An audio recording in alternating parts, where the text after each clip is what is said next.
অনতি বিলম্বে আমরা এই মহিলা পদত্যাগ চাই। এখানে সাধারণ জনগণ এবং সাধারণ সকল শিক্ষার্থী সহ মহিলা চাই।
জুতাটা খুলে, জুতা খুলে, জুতা খুলে।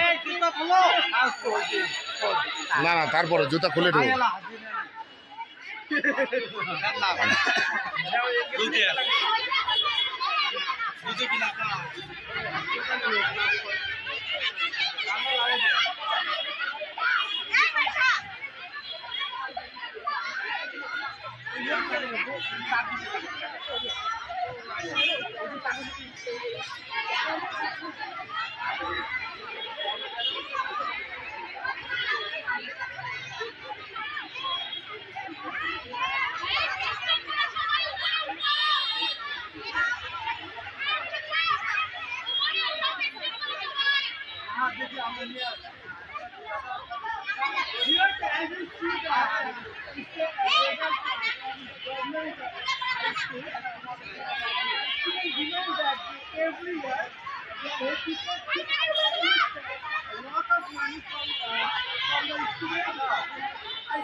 আমাদের স্কুল শুরু হয় সকাল 7টায়,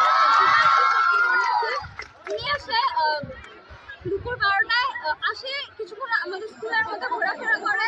আমাদের স্কুলের থেকে ওনার জন্য রান্না বান্না হয়, উনি খায় দেয়, গাড়ি নিয়ে চলে যায়। ইনফ্যাক্ট ওনার হাজব্যান্ড আসে, ওনার হাজব্যান্ডের জন্য পার্সোনাল রুমও আছে আমাদের স্কুলে। এভাবেই তিনি করতেছে। তিনি আমাদের কাছে যে বেতনটা নেয় সেই বেতনের আমরা সব ফ্রিতে দেই, কিন্তু তিনি কর্মচারীর বিল ঠিকভাবে দেয় না, কোনো কিছু তিনি কোনো কিছুর তার কাছে নাই, কোনো হিসাবই নেই। আমরা এখন চাই বিগত যত বছরে তিনি এই দুর্নীতি করেছে তার হিসাব, আর আমরা তার পদক্ষেপ চাই। আমরা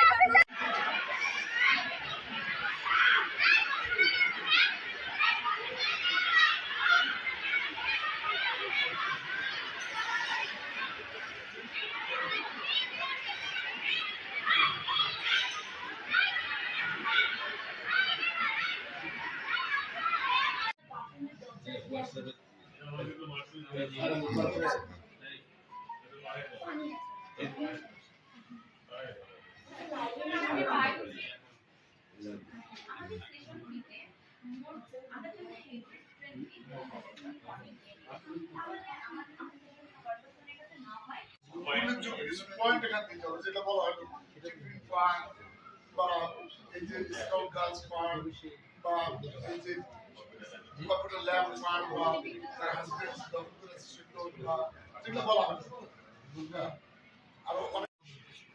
এরপরে আমরা স্কুলে যাই, তারপরে আমরা স্কুলে যাই যে সারা বাংলাদেশে যখন গ্রাফিক কাজ হচ্ছে, আমাদের বাংলাদেশটাকে নতুন করে সাজানো হচ্ছে, তাই আমরা আমাদের পরিণামটাকেও নতুন করে সাজাতে চাই। এটা তো আমাদের দায়িত্ব, কর্তব্য সব কিছু। আমরা যথারীতি সব স্কুল কলেজের নেয় আমাদের স্কুলেও যাই। আমাদের স্কুলে গেলে ম্যাম আমাদের সাথে অনেক ভালো ব্যবহার করে, ভালো ব্যবহার করে আমাদেরকে পারমিশন, আমরা বলি যে আমরা আমাদের স্কুলের ভিতরটা রং করবো, ক্লাস থেকে আপনারা আমাদের সাথে কোঅপারেট করবেন, তো উনি তখন আমাদেরকে পারমিশন দিয়ে দেয়। দেন হচ্ছে প্রেজেন্ট স্টুডেন্টদেরকে আমরা এটা জানালে তারা হচ্ছে ম্যামের কাছে গিয়ে বলে যে ম্যাম এখন আমরা আমাদের ক্লাসে পে করতে চাই। ম্যাম তখন ওদেরকে তাড়াই দেয়, রীতিমতো তাড়িয়ে দেয়। যে আর তারা আবেদন নিয়ে যাওয়ার পরে সে আবেদনটা না করে ছিঁড়ে ফেলে, মুখের উপর ছিঁড়ে ফেলে দেয়। ইভেন আমাদের স্কুলের কোনো গার্ডিয়ান ম্যামের সাথে কথা বলতে পারে না। একটা শিক্ষিকার তো উচিত